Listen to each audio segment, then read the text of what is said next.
Okie dokie. So, D2 is probably the criteria that is the one of the easiest to improve on when you go back to your folio, because you've now written your outcome and done your evaluation or your review. So you actually know what was useful, what was valid, what was credible, what did help to answer your question.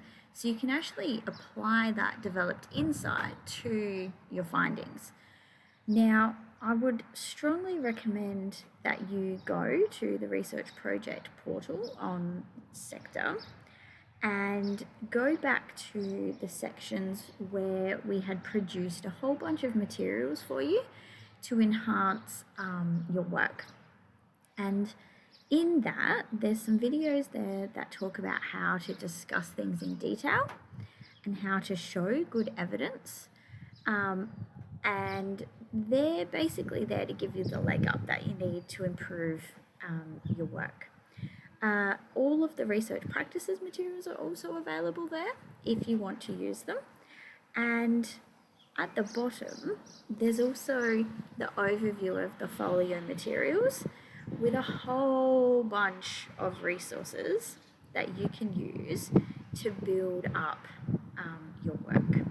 So to improve your D2 evidence, we're really asking you to reflect critically on how your evidence really contributed to your overall answer. So you'll see in the criteria for this one, it's all about analysis. So that could be things like your validity, your reliability, and your credibility. If you've forgotten what they are, remember that in your booklet 3 from Research Practices, we go through these concepts in quite a lot of detail. And then you can also see that in this criteria, you're being asked to really think about cross-referencing and cross-comparison.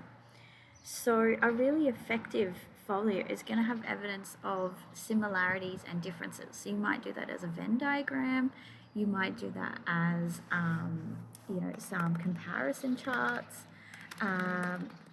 You might do it as, I'm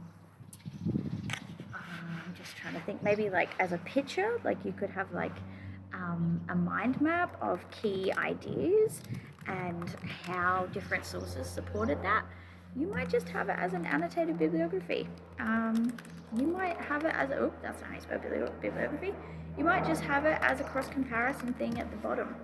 How you do it's totally up to you, but it is really in this criteria, the high-level pieces are going to have really explicit comparison at every point in their project. Remember to go onto the portal to have a look at some examples, and remember that in the library there are mountains of examples that you can look at to help to develop your work.